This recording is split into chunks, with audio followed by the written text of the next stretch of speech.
Hello students, myself Nitvats. आज हम 7th class का एक नया चैप्टर शुरू करते हैं, time and motion. Time and motion. सबसे पहले अगर हम बात करें टाइम की, समय की, टाइम को मेज़र करने के लिए हमारे पास कौन से डिवाइस है बेटा? अभी तो आप बोल दोगे क्लॉक है, वॉचेस है, ठीक है। लेकिन क्या एंशियंट टाइम में, बहुत पहले, क्या ये क्लॉक वॉचेस थी? ऐसा कुछ नहीं था। फिर भी वो टाइम को मेज़र करते थे।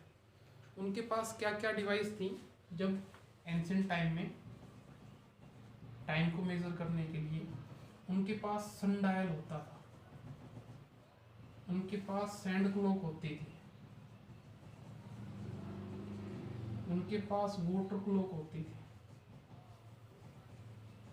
टाइम को मेज़र करने के लिए।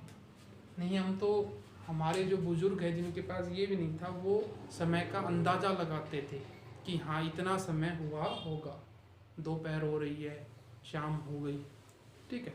तो वो अंदाज़ा लगा लेते थे परछाई के हिसाब से। कोई एक फिक्स चीज़ है, ठीक है, उसके हिसाब से वो परछाई के हिसाब से अंदाज़ा लगा लेते हैं। जैसे सनडायल की बात करेगा, सिंपली क्या फिनोमेना हो सकता है इसके अंदर? जैसे कि ये है, हमने क्या किया यहाँ पर, टाइम को स्टार्टिंग में सूर्य उदय हो रहा है, ईस्ट से होगा, ठीक है।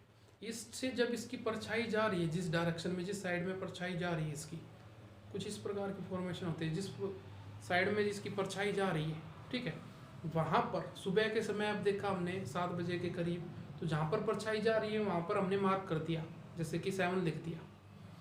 अब थोड़ा थोड़ा जैसे टाइम जाता जाएगा तो इसकी परछाई भी चेंज होती चली जाएगी, ठीक है। एक एक घंटे के हिसाब से हमने एक एक पार्ट्स को डिवाइड कर दिया, ठीक है, समय के हिसाब से 7, 8, 9, 10। और इसी फॉर्मेशन में जब क्या करते थे, डायरेक्ट हमें नहीं पता, यहाँ पर सूर्य आ गया, वो देख लेते, जो कैलकुलेशन हमने वहाँ पर लिखी है, जो टाइम हमने लिखा है वो देख लेते थे, उतना समय हो जाता था, उतना बता देते थे, ठीक है। तो सब किसके ऊपर प्रिंसिपल पे बेस था? शैडो के ऊपर, जो शैडो फॉर्मेशन हो रही थी उसके ऊपर, ठीक है। ऐसे सैंड क्लॉक है, वाटर क्लॉक है, ये वर्किंग करती थी। मेनली ये क्या करती थी, सैंड क्लॉक है, वाटर क्लॉक, कुछ इस प्रकार की आपने फॉर्मेशन देखी होगी कभी।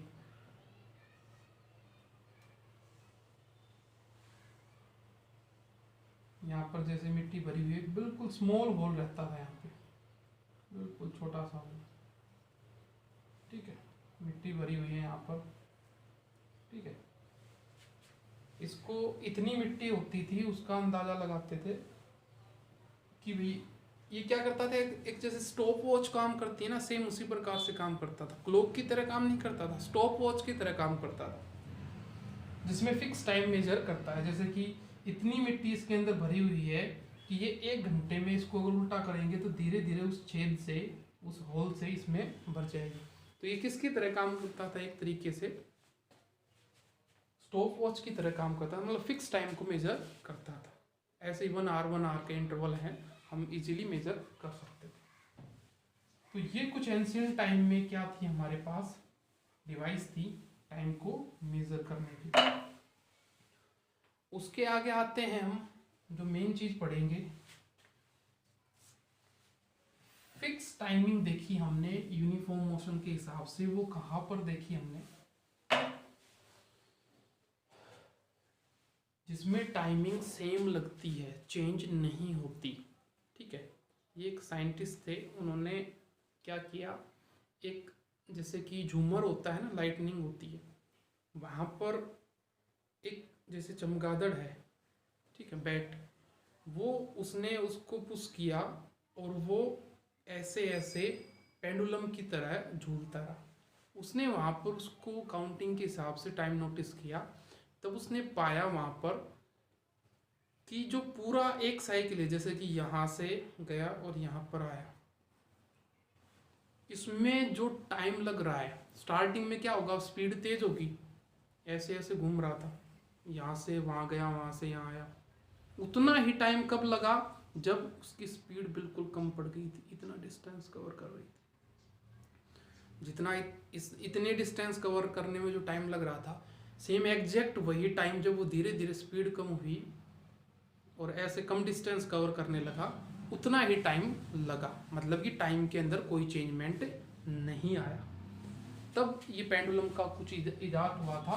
क्यों? क्योंकि ये सेम टाइम को मेजर करता है, मतलब इसका जो इंटरवल है एक ऑसिलेशन का वो क्या रहेगा, फिक्स रहेगा। एक उसी पेंडुलम के थ्रेड है, रस्सी की लंबाई को बढ़ाते हैं तो चेंज हो सकता है, लेकिन अगर फिक्स कर दी तो उसका जो वन ऑसिलेशन का जो टाइम पीरियड है वो क्या रहेगा, सेम रहेगा।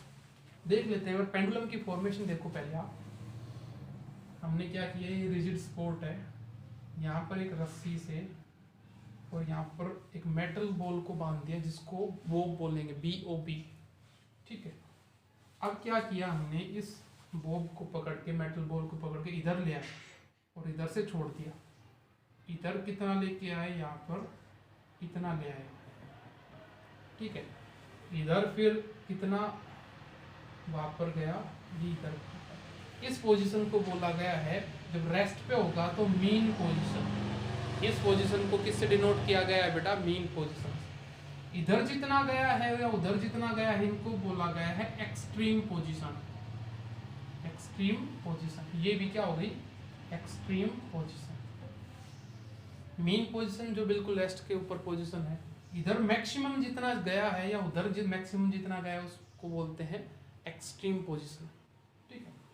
अब ये पहले तो स्टार्टिंग में हमने ऐसे छोड़ दिया, क्या कर रहा था, लंबी दूरी तय कर रहा था, धीरे धीरे ये ऐसे ऐसे करता हुआ शॉर्ट डिस्टेंस कवर करेगा, लेकिन टाइम क्या लेगा, फिर भी उसी ऑसिलेशन में सेम लेगा। क्यों? क्योंकि पहले जब ये ज़्यादा डिस्टेंस कवर कर रहा था तो इसकी स्पीड ज़्यादा थी, ज़्यादा स्पीड में ज़्यादा डिस्टेंस कवर कर रहा था। अब जब कम डिस्टेंस कवर कर रहा है तो स्पीड भी इसकी क्या है, कम होगी, ठीक है। इसमें जितना टाइम लगा रहा था उतना ही उसके अंदर टाइम पीरियड आ रहा था। उसके बाद अगर हम बात करें, यहाँ पर कुछ टर्म आएंगी जिनको हमें पढ़ना है। एक्सट्रीम से लेके, इनको नाम दे दो, ये A पॉइंट है, ये B पॉइंट है, ये C पॉइंट। यहाँ पर अब हम देखते हैं, एक तो देखते हैं एम्पलीट्यूड। एम्पलीट्यूड क्या होता है, डिस्टेंस A से B और A से C। A से B की डिस्टेंस, ये वाली डिस्टेंस, या A से C वाली डिस्टेंस, इसको क्या कहेंगे हम, एम्पलीट्यूड। समझ गए बेटा? A से B तक की डिस्टेंस या A से C तक की डिस्टेंस। एक होता है ऑसिलेशन। ऑसिलेशन या जिसको वाइब्रेशन कह देते हैं हम। ऑसिलेशन क्या होता है, वाइब्रेशन क्या होता है, कंप्लीट एक साइकिल पूरी करेगा, कहाँ से, from mean to extreme position and other extreme position and back to mean position. मतलब कि मीन से चला, यहां तक गया, C तक गया, फिर A पर आ गया, ठीक है। तो यहां पर क्या हो गया, क्या क्या कैलकुलेशन हो गई, टोटल AB हो गई पूरी, प्लस में BC पूरा यहां तक आया है, प्लस में CA, या इसको यूं कहें हम, BC तो कंप्लीट ये हो गया एक, और AB और CA, AB और CA अगर यहां से छोड़ते हैं इसको तो वहां गया और यहां पर आया, यहाँ वापस आ गया B पॉइंट के ऊपर, तो इसको क्या कहते हैं, कंप्लीट वन ऑसिलेशन। और ये कितने के बराबर होगा, अगर एम्पलीट्यूड मान लो 5 सेंटीमीटर, एम्पलीट्यूड क्या है 5 सेंटीमीटर, तो ऑसिलेशन कैसे कैलकुलेट कर सकते हैं हम, एम्पलीट्यूड हो गया 5 सेंटीमीटर, ऑसिलेशन क्या होगा, इधर गया अभी 5 सेंटीमीटर, वापस 10 हो गए, यहाँ पर 15, यहाँ पर आया 20 सेंटीमीटर। तो ऑसिलेशन होता है is equal to 4 into amplitude, 4 into amplitude. 5 था एम्पलीट्यूड, 4 से मल्टीप्लाई किया 20, और वैसे भी कैलकुलेट कर लिया हमने 20 आया। या फिर mean to back mean position पे आ गए, या आप डायरेक्ट वैसे करना चाहो तो इस पोजीशन से वहां पर गए और वहाँ से वापस इस पर आ गए, ये भी क्या आएगी, सेम कैलकुलेशन आएगी, ये भी हमारे पास क्या आ जाएगा, ऑसिलेशन। उसके बाद एक टर्म पढ़नी है हमें, टाइम पीरियड। टाइम पीरियड क्या होता है बेटा, कितना टाइम लगता है एक ऑसिलेशन में, एक वाइब्रेशन में कितना टाइम लगता है, ठीक है, वो क्या हो जाएगा, टाइम पीरियड। उसके बाद अगर बात करें हम फ्रीक्वेंसी की,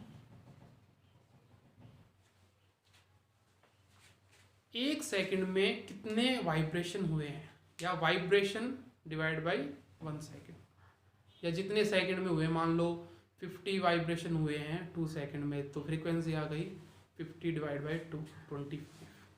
फ्रीक्वेंसी को लिखते हैं हर्ट्ज में, Hz, ठीक है। तो ये कुछ टर्म है सिंपल पेंडुलम की। आज की वीडियो में इतना ही पढ़ते हैं।